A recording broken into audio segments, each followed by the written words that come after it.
And good morning, good afternoon, good evening, ladies and gents. This is your boy Casanova from Orlando, Florida, on this awesome internationale podcast, Good Wine and Great Laugh, Season 8, Episode 13, ladies and gents. Welcome to Casa Casanova. If you are new to my YouTube channel, what I do here on every Saturday, I always have the wine of the day as well as have the topic of the day. This YouTube channel is only the summary what the podcast is all about. If you want to listen to the entire podcast episode, all you need to do is go under the description and click on the like button. You take you directly to Spotify where you can listen to the entire podcast for free. If you like what I do, just go ahead and follow me on all my social medias. Two of them I described over here. As well, follow me on Spotify and click on the notification button because every time they have a new episode, you're going to have a notification about it, ladies and gents. And before I start talking about the topic of the day, just let you know that today is Saturday, March the 30th, 2024, and the weather here in Orlando is going to be partly cloudy, highs of 83 and lows of 58 degrees, ladies and gents. And I wish you a happy Easter. Tomorrow is Sunday, Easter. Be safe up there. If you go to church, you go have a good time. Reflect about the sacrifice of Jesus to your life and have an awesome weekend. So, before I start talking about the topic of the day, I definitely have to talk about the wine of the day. I have another Brazilian wine. It's called Del Grano. You can see right here, ladies and Del Grano. In Portuguese, the pronunciation is Del Grano, but probably when you read here, that's going to say Del Grano. It's Del Grano. It's a gold sweet. First time that I have this wine over here. You say right here is a product from a state called Rio Grande do Sul. This one state that's all the way on the bottom of the country. If you look at the Brazilian map, all the way at the bottom, close by Argentina, there are 3 states over there: Rio Grande do Sul, Santa Catarina, and Paraná.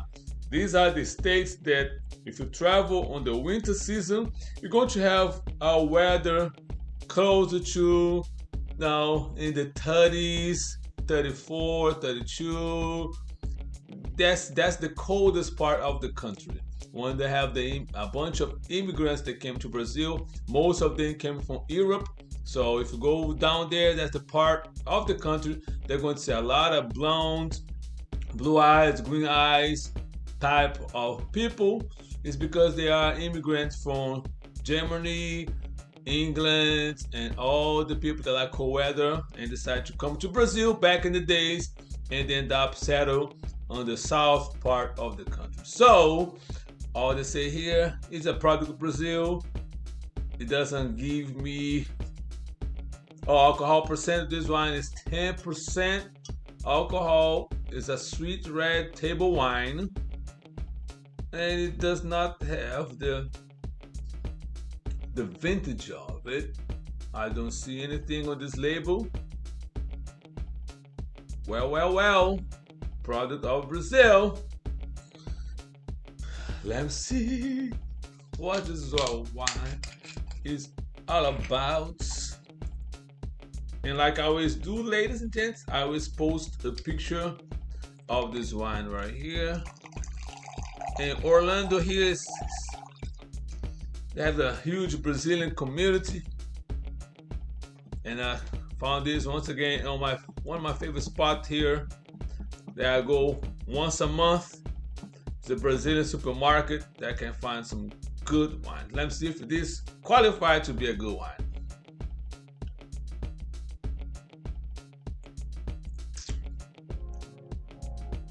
Very light and it's sweet, but it's not too sweet, ladies and gents. I do like it. I definitely give a 10. So for those that love sweet wine, this is going to be your friend right here. I know for a fact that you're going to like this wine over here. And once again, It's going to have a picture of it on my two social medias as well on the LinkedIn social media about Good Wine and Great Laughs podcast. All right, ladies and gentlemen, let's jump on today's topic. And once again, today's season 8, episode 13. And the topic is Sean Diddy Comes Home was raided by the Homeland Security, ladies and gents. What you're going to see is going to listen to a report from the channel called the Law and Crime Network that breaks down a lot of information about what happened and what he's being alleged of his crimes.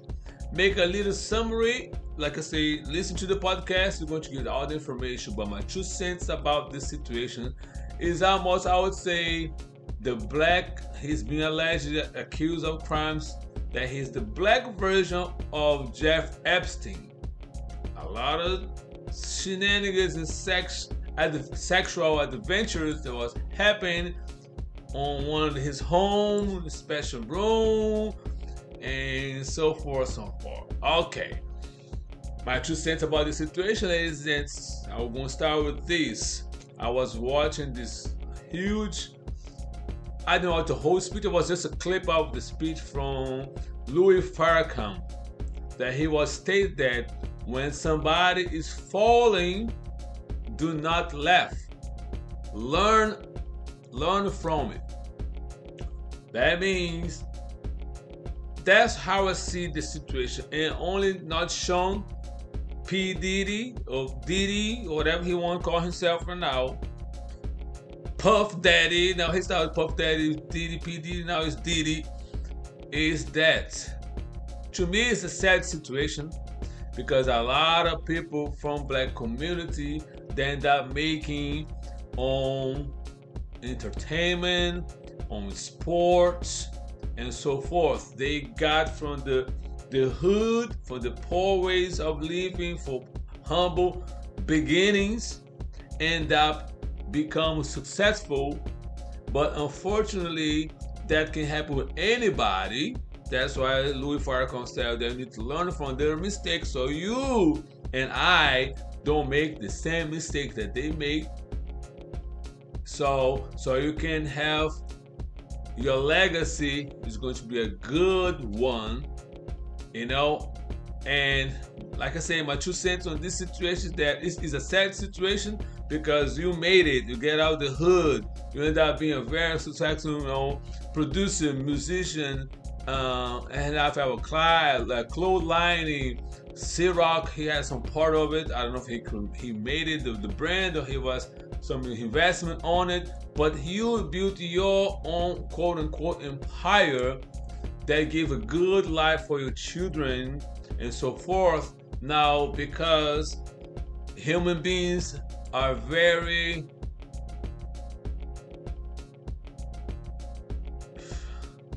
they have the tendency to falling apart because you do not pay attention on your surroundings, or you end up getting yourself in a situation that is going to destroy your legacy and everything that you work hard for it.